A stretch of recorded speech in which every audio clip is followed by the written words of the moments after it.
쪽지를 줬는데 저를 그렸어요. 그리고 옆에 작은 글씨로 감사해요.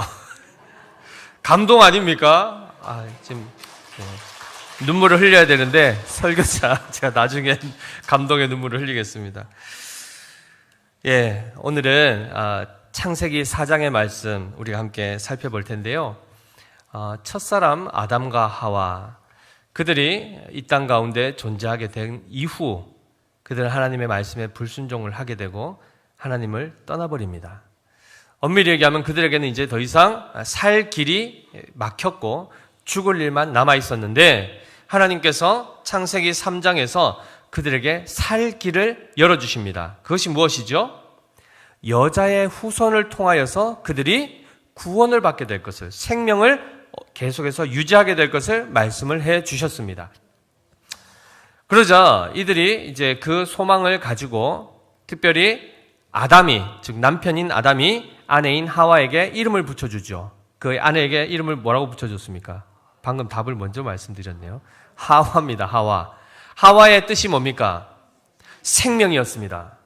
그래도 예배 때 잘 들으셨네요. 그죠? 기억하신 분들이 많습니다. 생명이라는 이름을 비로소 지어줄 수 있었던 것은 하나님께서 여자의 후손, 즉 여자가 낳은 아이를 통하여 그들을 이 죄로부터 건져줄 것을 명령해 주셨기 때문에 비로소 생명이라는 것이 그들에게는 소망으로 이제 주어지게 된 것이죠. 자, 그러면 잘 보십시오. 아담과 하와는 누구를 기다릴까요? 무엇을 기다릴까요? 그들의 생명을 위해서 여자의 후손을 기다리지 않겠습니까? 여자의 후손이라면 누가 낳아야 됩니까? 하와가 낳아야 됩니다. 이때 당시에 다른 인류가 있습니까? 없습니다. 첫사람 아담과 하와가 두 사람이 결혼하여, 그죠? 한 몸을 이루어 그 다음에 여자로부터, 즉 하와로부터 아이가 출생해야 그를 두고 여자의 후손이라 할 수 있지 않겠습니까? 온 인류는 하나님 앞에, 즉 하나님을 모르고 하나님과 관계없이 살아가는 이 삶, 가장 비참한 삶, 저주 아래 있는 삶을 살아갑니다. 그런데 그때에 이 여자의 후손, 도대체 누군지는 정확하게 알 수 없었으나 여자의 후손이 오면 그가 이 모든 죄악된 것을 제거하고 우리를 하나님께로 다시 인도해 줄 수 있는 그 길이 열릴 것을 그들은 붙들고 있었죠. 그 가운데 오늘 4장 1절을 보시면 역사적인 일이 일어납니다. 같이 읽어보겠습니다. 시작.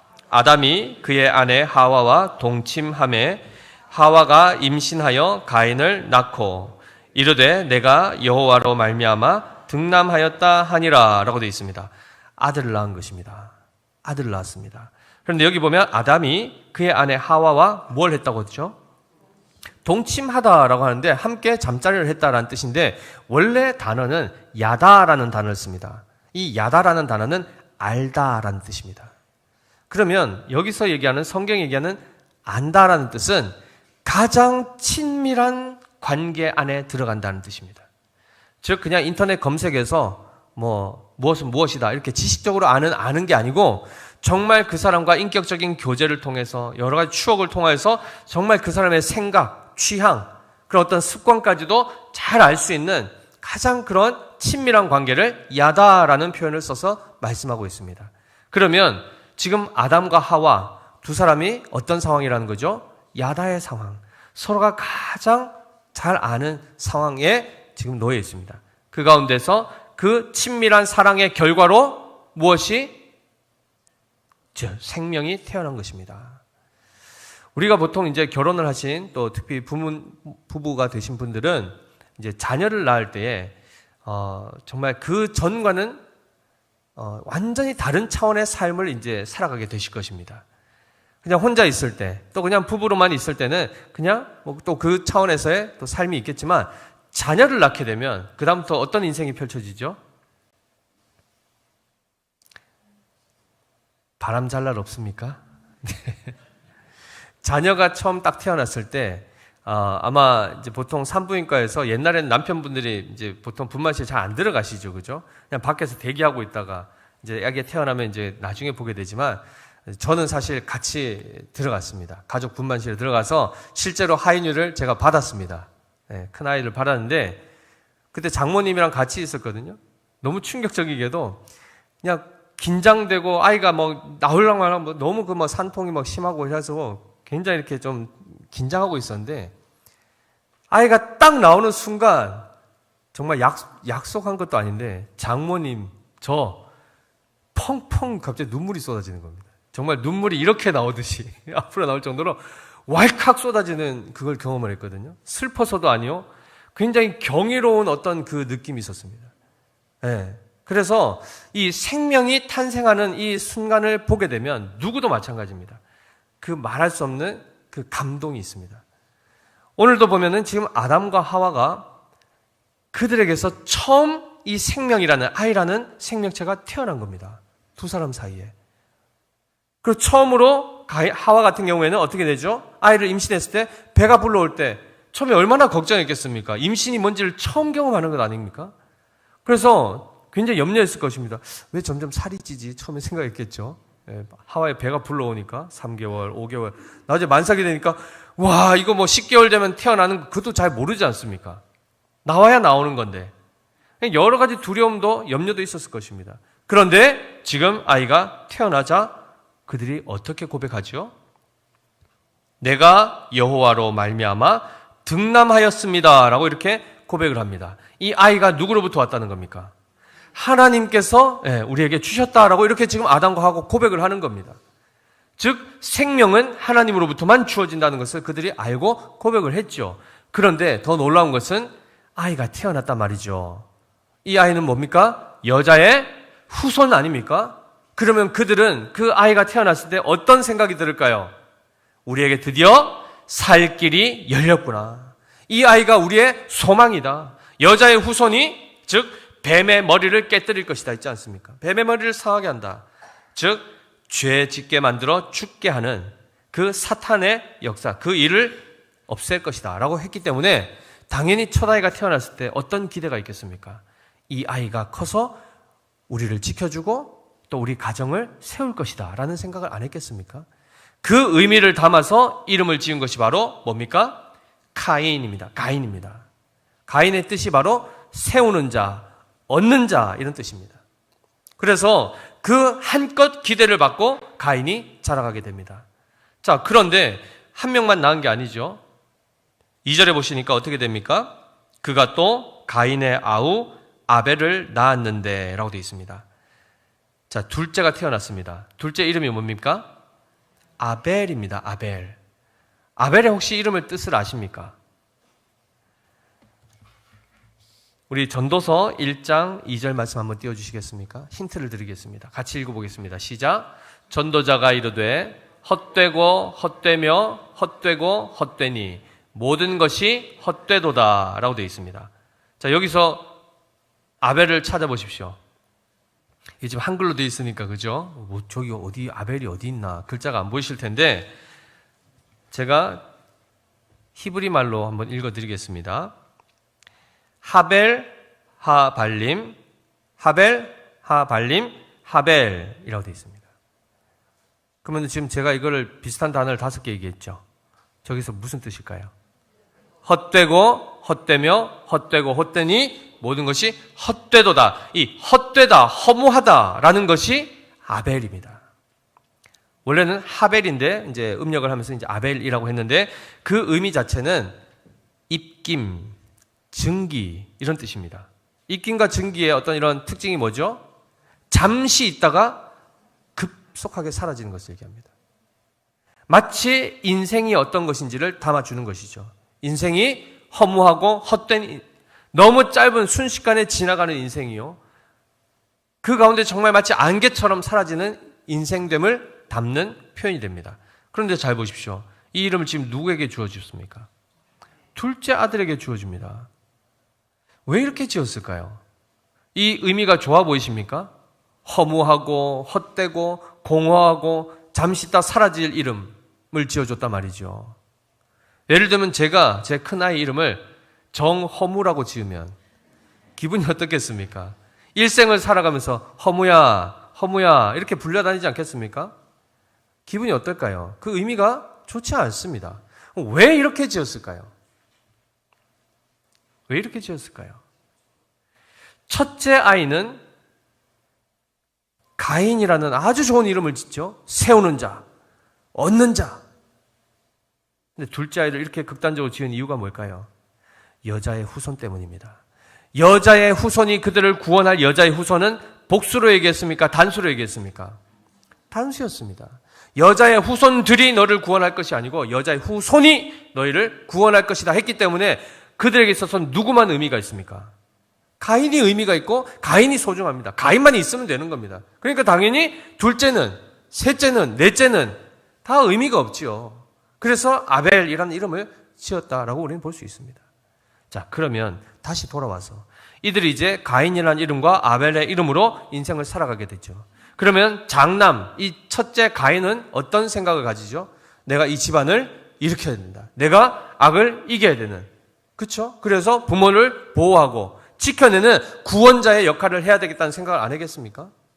보통 이런 생각을 장남 또는 장녀들이 하시죠. 그 부담이 있습니다. 집안을 잘 일으켜야 되고 부모님 속 썩이면 안 되고 형제들 잘 돌봐야 되고 이런 부담들을 가지고 있죠. 가인이 가졌던 그 마음입니다. 그런데 잘 보십시오. 이들이 나중에 자라서 어떤 일을 하게 됩니까?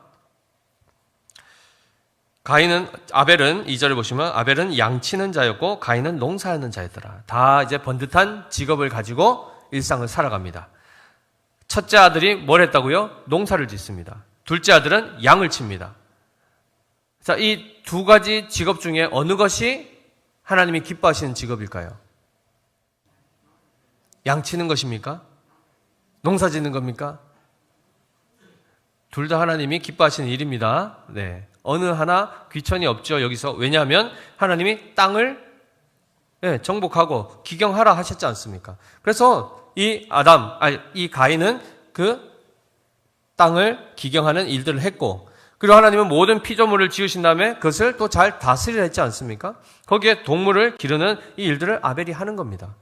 그렇게 해서 이들이 잘 생활하면서 농사 짓고, 그리고 거기서 소산을 얻고, 양을 기르면서 가죽도 얻고, 이러면서 그들이 잘 생활을 하고 있었죠. 그런데 3절에 보시니까 세월이 지난 후에 가인은 땅의 소산으로 제물을 삼아 여호와께 드렸고, 아벨은 자기도 양의 첫 새끼와 그 기름으로 드렸더니 여호와께서 아벨과 그의 제물은 받으셨으나 가인과 그의 제물은 받지 아니하신지라, 이렇게 말씀합니다. 이들이 하나님 앞에 제물을 드렸습니다. 제물을 드렸다는 얘기는 고대 사회에서도 마찬가지 신에게 무엇인가를 바치는 거죠. 이거 왜 합니까? 보통 오늘날 우리가 제사를 드리죠. 조상에게 제사를 드린다 합니다. 왜 하죠? 원래 유교에서 제사 제도가 왜 생겼죠? 우리나라는 지금 이게 다 짬뽕 돼가지고 지금 많이 이렇게 변질되었는데, 부모님께 일평생 효도하다가 부모님 돌아가셨단 말이죠.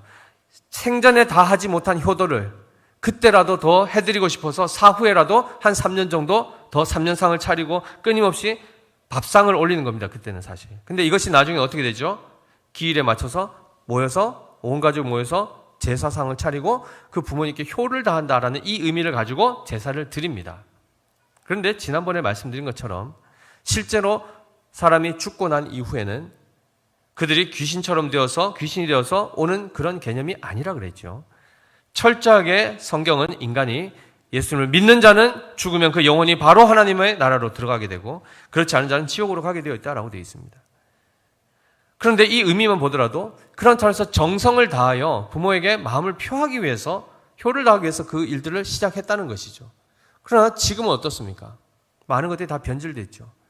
제사상 차리는 것도 힘들고 하니까 그냥 사서 돈으로 그냥 해서 업체에서 그냥 해주는 대로 받아가지고 하고, 뭐 여러 가지로 자꾸 간소화시키죠. 다 누구를 위함입니까? 자기들을 위한 겁니다. 더 나아가서 제사를 드리는 목적도 뭐죠? 효가 아니고 괜히 조상들의 심기를 건드렸다가 저주가 임할까봐 복 받으려고 그런 일들을 행하는 경우가 부지기수입니다. 그렇기 때문에 이제 이런 말씀을 들으면서 그러면 이제 마음을 다해서 다시 제사를 잘 드려야지, 이렇게 가면 됩니까? 안 됩니까? 제사를 드리라는 얘기가 아닙니다. 네. 이 마음을 잘 보십시오. 하나님께서 아담과 하와에게 자녀라는 이 생명, 그 복을 주셨다는 거죠. 그랬을 때 그가 감사하여 하나님 앞에 영광을 돌렸습니다. 이 모든 것이 하나님께서 은혜로 베풀어 주신 것입니다 하고 고백을 잘 했죠. 그리고 아벨과 이 가인도 자기들이 살아가는 이 생명을 얻는 것, 그리고 그들이 소산을 얻게 된 것도 하나님의 은혜로 된 것입니다라고 기억하고 감사하여 하나님 앞에 예물을 드리는 지금 이 상황입니다. 오늘날로 얘기하면 예배를 드리는 상황입니다. 그런데 하나님이 가인의 제물을 안 받아버리십니다. 누구의 제물만 받으시죠? 아벨의 제물만 받으십니다. 그럼 벌써 기분이 어떠십니까? 아벨의 입장에서는 상관없겠죠. 이렇게 선물을 드렸는데 그걸 하나님 받으셨단 말이죠. 근데 가인이 하나님 앞에 이렇게 선물을 가져왔는데 하나님이 안 받아버리십니다. 그러면 거절감에 기분이 좋겠습니까? 안 좋겠습니까? 안 좋죠. 그래서 5절 후반부에 보시면 가인이 몹시 분하여 안색이 변하니라고 되어 있습니다. 하나님 앞에 똑같이 제물을 드렸는데 왜 동생 거는 받고 왜 제 거는 안 받으십니까? 하면서 분노를 쏟아내는 겁니다. 가인의 이 태도 합당합니까? 안 합당합니까? 아니, 합당해 보이지 않습니까? 똑같이 자기도 드리고 자기가 만약 안 드렸으면 모르겠지만 자기도 하나님 앞에 곡물을 바치지 않습니까? 땅의 소산을 바칩니다. 아벨도 하나님 앞에 드렸습니다. 양을. 근데 왜 누구 거는 받아주고 누구 거는 안 받아줍니까? 예를 들면 어버이날 자녀들이 2명이 있으면 큰아이가 카네이션 가져오고 작은아이가 가져왔습니다. 그래가지고 이렇게 엄마 아빠한테 해주는데 큰아들 거를 안 받는 겁니다. 그냥 치아라 치아. 그리고 아이고 둘째 아이고 고마워 이렇게 받으면 첫째 기분이 어떨까요? 하인은 어떻게 했니? 얼굴이 변하겠죠. 네, 얼굴이 변해 분노가 치밀겠죠. 근데 잘 보십시오. 여기에서 오늘 왜 하나님이 이렇게 하셨는가? 하나님이 편애를 하시거나 하나님께서 불의하게 행하시는 것이 아닙니다. 하나님은 그런 분이 아니시죠. 그러면 이 차원에서 우리가 잘 보아야 될 것이 바로 3절에 힌트가 있습니다. 3절 말씀 처음 어떻게 시작하죠? 세월이 지난 후에 가인은 이렇게 시작합니다. 그런데 엄밀히 얘기하면 이것은 그 날들의 마지막이 되었을 때라는 뜻입니다. 무슨 말입니까?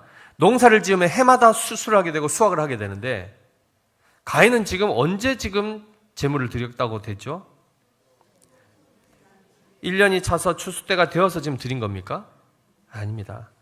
해를 계속 지내보냅니다. 그냥 지나보냅니다. 그러다가 마지막이 되었을 때에 그가 어떻게 하죠? 땅의 소산을 제물 삼아 하나님 앞에 드리는 일이 발생했습니다. 아이고 그동안 잘 안 했는데 그래도 지금이라도 하니까 얼마나 참 기특하다 이렇게 봐야 되는 겁니까? 그렇지 않습니다. 해마다 하나님께서 은혜를 베풀어 주신 것을 그는 망각하고 삽니다. 철저하게 자기가 노력해서 얻은 소출이라 생각하고 그냥 자기가 그것을 누리며 사는 거죠. 그러다 어느 날 세월이 지난 후에 지금 하나님 앞에 가지고 나오는데 보니까 땅의 소산으로라고 되어 있습니다. 단수로 되어 있습니다. 땅의 소산들이 아닙니다. 땅의 소산으로. 자, 그러면 여기까지 해놓고 그 다음에 4절을 보시면 아벨은 어떻게 했을까 한번 보겠습니다. 시작 읽어보겠습니다. 아벨은 자기도 양의 첫 새끼와 그 기름으로 드렸더니라고 되어 있습니다. 아벨은 뭘 드렸죠? 양의 첫 새끼와 그 기름으로 드렸다라고 되어 있습니다. 몇 마리 드린 겁니까 그러면? 몇 마리 드렸죠? 양의 첫 새끼와 기름이니까 한 마리죠. 그도 한 마리 드렸습니다. 그러면 땅의 소산도 하나 드렸고 그것이 곡식단이 되었든 뭐가 되었든 하나 드렸고 아벨도 양 한 마리 드렸는데 그럼 차이가 있습니까 없습니까? 없지요. 이 차원에서 보면은 하나님이 육식파시구나. 양은 받으시고 양고기는 받으시고 채식을 안 좋아하시네. 곡식은 싫어하시는구나. 이겁니까? 그게 아니죠. 사실은 이 번역을 조금 더 명확하게 할 필요가 있는데 원래 이제 히브리어로 되어 있는 이 본문은 아벨은 이렇게 표현되어 있습니다. 아벨은 자기도 양의 첫 새끼들과 그것들의 기름으로라고 되어 있습니다. 자, 첫 새끼는 하나밖에 없죠. 그럼 첫 새끼들이라 하면 이건 무슨 말이 될까요? 양들의 첫 것을 하나님 앞에 드렸다는 것입니다. 양이 100마리가 있으면 첫째 양이 새끼를 낳으면 뭐 동시에 낳지는 않지 않습니까? 첫째가 새끼를 낳으면 첫 양의 첫 새끼를 하나님 앞에 드리고 둘째 양이 며칠 있다가 또 새끼를 낳으면 또 둘째 양의 첫 것을 드리고 그가 가지고 있는 모든 소유물, 그 양들의 모든 첫 것을 하나님 앞에 드렸다는 것입니다. 낳을 때마다. 가인과 지금 아벨의 이 태도와 자세가 차이가 있습니까 없습니까? 있습니다. 가인은 어떻게든 미루다가 하나님 앞에 하나 가지고 나온 겁니다. 아벨은 낳을 때마다 하나님께서, 이 첫 생명은 여호와께로부터 온 것 아닙니까? 가인 아닙니까? 가인을 하나님 앞에 드리는 겁니다. 가인으로서 그 마음을 담아 하나님 앞에 드렸습니다. 그런데 실제 가인은 하나님 앞에 뭘 드리죠? 허무한 것을 드립니다. 빈 마음으로, 마음은 없이 껍데기만 따라하면서 형식적으로 하나님 앞에 드린다는 겁니다. 하나님이 그걸 받으시겠습니까? 절대 받지 않으시죠. 그 장면이 말라기 1장 10절에 잘 나와 있습니다. 말라기서 1장 10절 말씀 한번 띄워주십시오. 같이 읽어보겠습니다. 시작. 만군의 여호와가 이르노라. 너희가 내 제단 위에 헛되이 불사르지 못하게 하기 위하여 너희 중에 성전 문을 닫을 자가 있었으면 좋겠도다. 내가 너희를 기뻐하지 아니하며 너희가 손으로 드리는 것을 받지도 아니하리라 입니다. 이스라엘에 성전이 있었고 거기에서 하나님 앞에 제물을 드리기 위해서 많은 사람들이 왔는데 성전 문 어떻게 하라는 겁니까? 닫으라. 너희가 손으로 드리는 것을 내가 받고 싶지 않다. 이렇게 선언하십니다. 왜 이렇게 됐을까요? 7절, 8절 띄워주십시오. 그 이유가 나옵니다. 같이 읽습니다. 시작. 너희가 더러운 떡을 나의 제단에 드리고도 말하기를 우리가 어떻게 주를 더럽게 하였나이까 하는도다. 이는 너희가 여호와의 식탁은 경멸히 여길 것이라 말하기 때문이라. 만군의 여호와가 이르노라. 너희가 눈먼 희생 제물을 바치는 것이 어찌 악하지 아니하며 저는 것, 병든 것을 드리는 것이 어찌 악하지 아니하냐. 이제 그것을 너희 총독에게 드려보라. 그가 너를 기뻐하겠으며 너를 받아 주겠느냐라고 되어 있습니다. 고대 시대에 어떻게 하죠? 왕에게 진상을 할 때 진상품은 최고의 것을 드리게 되어 있습니다. 각 지역마다 최고의 극상품을 왕께 바치게 되어 있지 않습니까? 그런데 지금 하나님 앞에 이들이 뭘 가지고 왔죠? 더러운 떡을 가져옵니다. 부패하고 곰팡이 쓴 떡. 버려야 될 것을 가져오죠. 그리고요, 저는 것, 병든 것을 가져옵니다. 이 모든 것들은 다 쓰레기와 같은 것, 자기에게 있어서 소유물이었지만 부패한 것, 어떻게 하죠? 우린 다 아낌없이 내버립니다. 내버릴 것을 지금 누구에게 가져온 겁니까? 하나님 앞에 가져온 겁니다. 그러면서 뭐라고 하죠? 예배 드렸지 않습니까? 달라는 거 줬지 않습니까? 이러고 나오는 겁니다. 그 행위 자체를 하나님이 어떻게 하십니까? 악한 행위다라고 얘기합니다. 왜요? 중심이 하나님을 경외하거나 사랑하는 마음 없이 그 가운데도 더러운 재물을 하나님 앞에 드리기 때문입니다. 한마디로 쓰레기와 같고 허무하고 버려질 것, 즉 아벨을 하나님 앞에 가지고 온 겁니다. 하나님이 받을 수가 없지요. 그래서 사무엘상 16장 7절에는 이렇게 말씀합니다. 여호와께서 사무엘에게 이르시되 그의 용모와 키를 보지 말라. 내가 이미 그를 버렸노라. 내가 보는 것은 사람과 같지 아니하니 사람은 외모를 보거니와 나 여호와는 중심을 보느니라 하시더라. 하나님 뭘 보신다고요? 중심을 보십니다. 사랑하는 성도 여러분, 우리가 지금 살아계신 하나님, 눈에 보이진 않지만 우리를 다스리시고 만유를 다스리시는 왕 되신 그 하나님의 임재하심 앞에 우리가 지금 나와 있습니다. 사람 앞에 서 있는 것이 아니고 사람 앞에 앉아 있는 것이 아니라 삼위일체 하나님 앞에 지금 우리가 나와 있단 말이죠. 그럴 때 그 하나님을 만나러 나오는 이 자리에 우리의 마음은 어떻습니까? 하나님은 우리의 외모를 보지 않으십니다. 우리가 뭐 머리 스타일을 어떻게 했고 넥타이를 무슨 색깔을 했고 이것이 중요한 것이 아니고 본질적으로 뭘 보신다고요? 우리의 중심을 보십니다. 그 말씀을 듣기를 사모하고 그 하나님의 음성 앞에 순종하기를 결단하는 우리의 중심을 보기를 원하시고 우리가 드리는 이 헌금, 헌물, 봉헌의 시간조차도 정말 우리가 우리의 전심을 다하여 하나님 앞에 우리 드리기를 아낌없이 드리기를 원하는가를 보신단 말이죠. 근데 그것 없이 그저 습관적으로 어쩔 수 없어서 아니면 뭐 다른 목적, 누군가를 딴 사람을 만나기 위해서 이 자리에 오셨다? 하나님이 받으십니까? 안 받으십니까? 받지 않겠다 하시는 것입니다.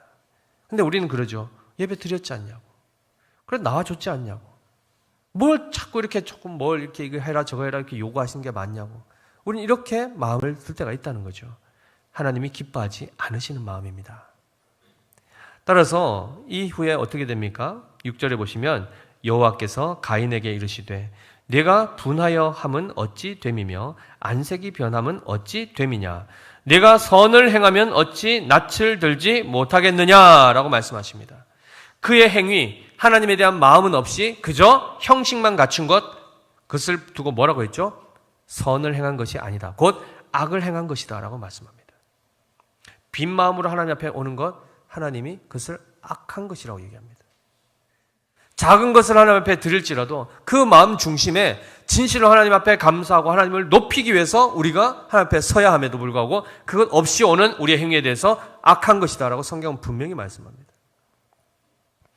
그렇다면 잘 보십시오. 가인은 어떻게 해서 이 마음을 가질 수 있었고 아벨은 어떻게 해서 이 마음을 가질 수 있었는가? 즉 하나님에 대한 경외함 없이 그냥 형식적으로 예배를 드리고 제사를 드리려고 했던 이 가인의 마음과 그렇지 않은 이 아벨의 마음, 왜 이런 차이가 났을까요? 왜 마음의 중심이 달라졌을까요? 잘 기억해 보십시오. 아벨은 자기 이름이 뭡니까? 허무였습니다. 누가 지어줬습니까? 아버지와 어머니가 지어주죠. 부모가 지어주는 겁니다. 즉 허무하다. 부모가 자기를 가치 없는 자로 여긴단 말이죠. 형도 상대적으로 자기는 가인 아닙니까? 여자의 후손, 생명의 소망, 구원자로서의 어떤 그런 생각을 가지고 동생, 부모도 인정하지 않는 그 동생을 자기라고 인정했겠습니까? 아유 허무한 자, 아유 쓸모없는 것, 이렇게 하면서 비난했지 않겠습니까? 그러면 일생 동안 아벨은 양을 치며 그가 생명을 가지고 살아가는 내내 항상 들리는 소리가 뭡니까? 허무한 자, 허무한 자, 허무한 자. 그렇게 마음이 빈 채로 가족으로부터도 인정받지 못하고 부모로부터도 온전한 관심과 사랑을 받지 못하는 이 상황에서 삶을 살아가게 되어 있습니다. 그러니 그가 그의 인생 가운데 부모로부터나 가족으로부터 형제로부터 위로나 어떤 인정을 받을 수 있습니까? 그는 포기해버립니다. 절망할 수밖에 없죠. 그가 위로를 얻고 자기의 어떤 존재의 가치를 인정받을 때가 아무 데도 없는 겁니다. 이 세상에는 없는 겁니다. 그러자 비로소 그가 찾은 것이 뭡니까? 하나님입니다. 비로소 하나님만이 그의 생명의 가치를 인정해 주시고 그를 받아주시고 그에게 생명을 주실 뿐만 아니라 그에게 살아갈 수 있도록 모든 환경을 여시고 생육하고 번성할 수 있도록 그가 기르는 양들을 하나님께서 그에게도 생명의 역사들이 나타날 수 있도록 번성의 복을 주시는 것, 유일하게 그가 하나님으로부터 그 은혜를 누립니다. 그렇기 때문에 진실로 그 하나님께 감사할 수 있었던 겁니다. 인생의 허물을 발견한 자만이, 사람들로부터 실망하고 절망해본 자만이, 그 가운데서 어떻게 발버둥 쳐도 자기의 인생이 바뀌지 않던 그들이 예수 그리스도를 알게 되므로, 그분을 믿음으로 세상이 줄 수 없는 참된 만족과 그리고 영원한 생명을 얻게 되는 것, 그때 비로소 하나님을 바르게 섬기게 되어 있습니다. 가인은 어떤 자였습니까? 다 얻은 자입니다. 모든 것을 갖춘 자입니다. 이름 자체가 그것을 얘기하지 않습니까? 카인, 카인, 카인. 항상 너는 복되다. 너는 반드시 성공할 자다. 이런 얘기를 늘 이름을 부를 때마다 들었던 자는 하나님 필요합니까? 안 합니까? 필요 없죠. 부모로부터 인정받고 자기 스스로 자존감도 높고, 그러나 그는, 하나님은 필요 없는 자가 됐습니다. 자기가 구원을 일으켜야 된다. 내가 집안을 일으켜야 된다. 사명감을 가지고 열심히 살았겠지만 그는 하나님과는 무관한 자가 된 것입니다. 사랑하는 성도 여러분, 하나님은 교만한 자를 물리치신다 하십니다. 이 교만이란 것은 자기 힘으로 살아가는 사람을 얘기합니다. 자기 지혜로, 자기 경륜으로, 그리고 자기가 만들어낸 것을 가지고 만족하며 기뻐하며 스스로를 높이며 자랑하는 삶, 그 삶을 살아가는 사람, 하나님은 물리치신다 하십니다. 그러나 심령이 가난한 자, 세상으로부터도 버림받고 무시당하던 그 자존감 낮은 그에게 하나님은 긍휼을 베푸시고 찾아와 주시고 만나 주시고 하나님의 가장 존귀한 것, 하나님의 아들을 그에게 주십니다. 그분이 바로 예수 그리스도십니다. 그분이 비로소 우리를 구원할 수 있는, 죄에서 건지실 뿐만 아니고 생명, 영원한 생명을 주실 수 있는 여자의 후손입니다. 아멘이시죠? 가인조차도 여자의 후손으로 말미암아 구원받아야 될 대상이지 자기가 여자의 후손으로 사람을 구원할 자가 아니라는 것입니다. 이 사실을 우리가 깨닫지 못하면 우리는 여전히 지금도 우리 힘대로 살아가려 할 것이고, 하나님 없이 살아가다가 자기의 것을 조금 더 늘리고자 자기의 한계에 부딪히면 그 다음에 어떻게 하죠? 이제 비로소 신을 좀 찾게 되죠.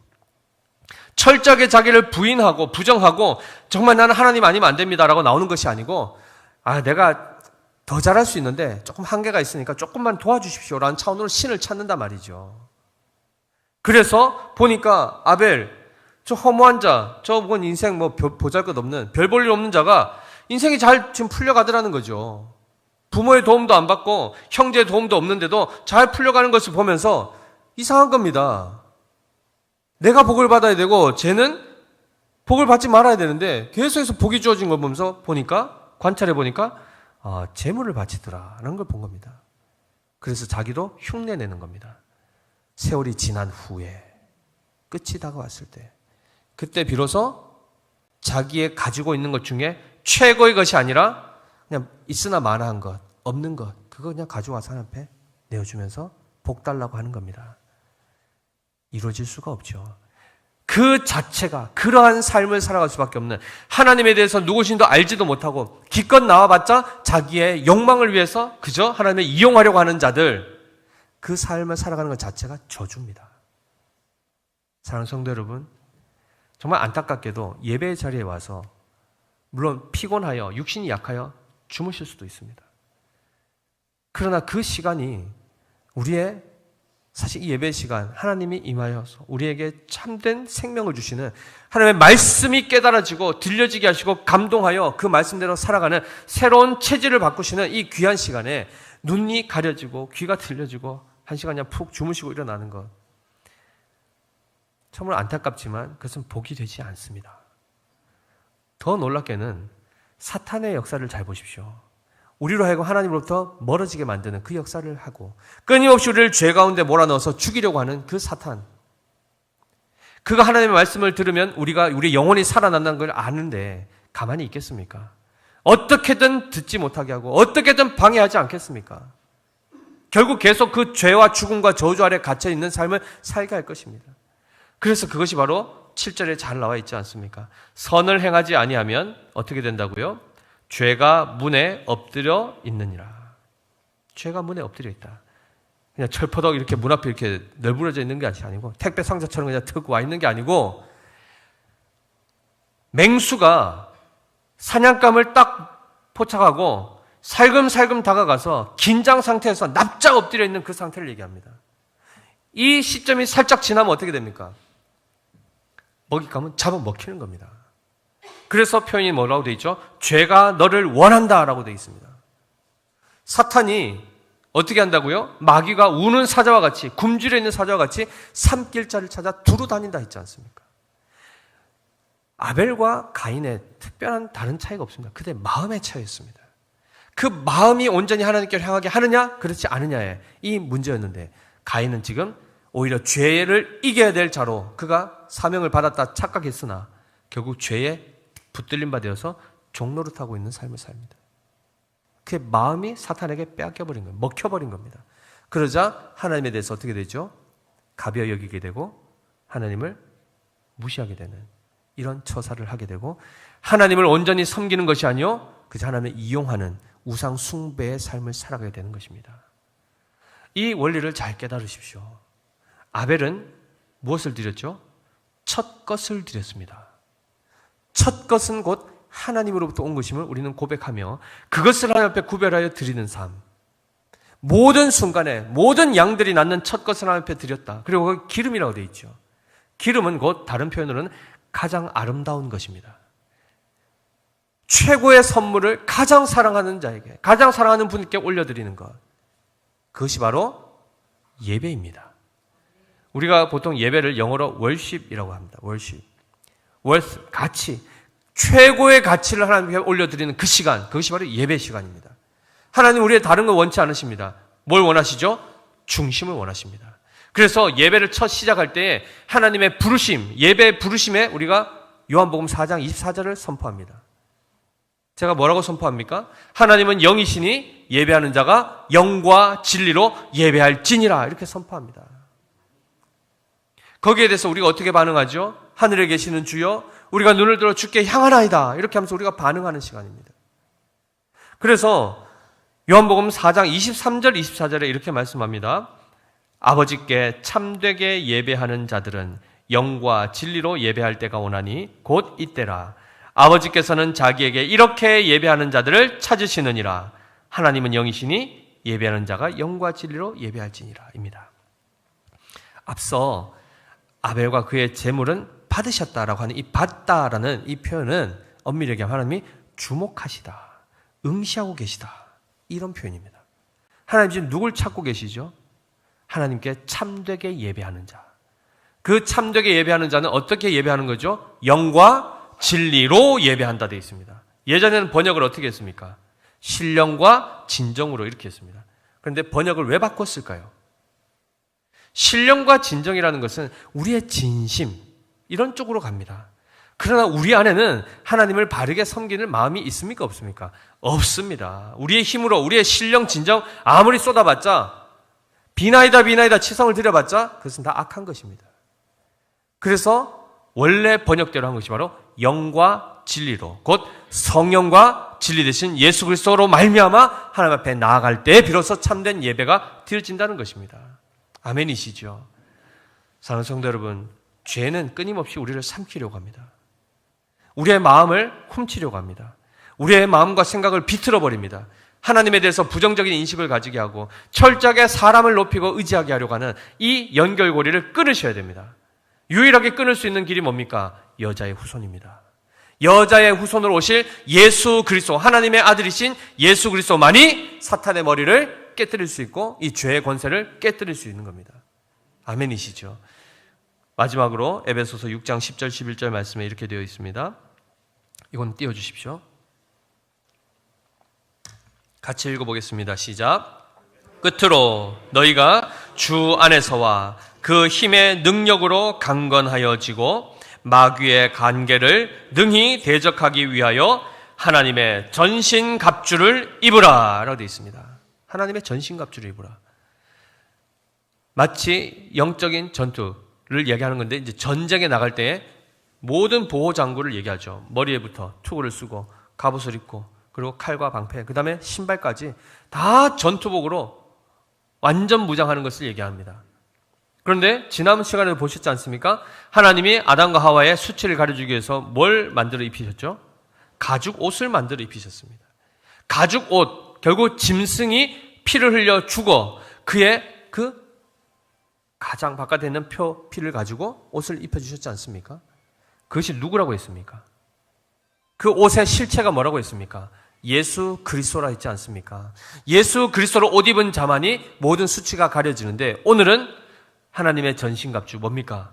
예수 그리스도를 옷 입는 겁니다. 머리부터 발끝까지 그리스도께서 우리를 지키신다는 것입니다. 그 안에 있을 때에만이 비로소 마귀로부터 자유케 되는 것이요, 죄를 다스리게 되어 있습니다. 그래서 사랑하는 성도 여러분, 끝에 말씀한 것처럼 7절에 죄가 문 앞에 엎드려져 있느니라. 죄가 너를 원하나 너는 죄를 다스릴지니라. 우리의 힘으로 하는 것 아닙니다.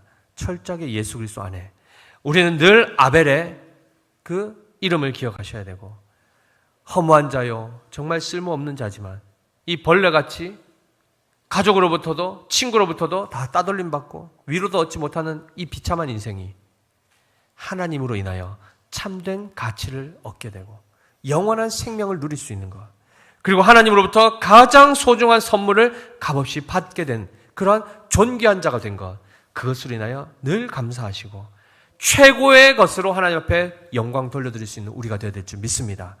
우리의 생명조차도, 우리의 모든 소유물조차도 하나도 하나님 앞에 드릴 때는 아까워하지 아니하고 기쁨으로 내어드릴 수 있는 참된 신앙의 고백이 있으시기를 예수님의 이름으로 축복합니다.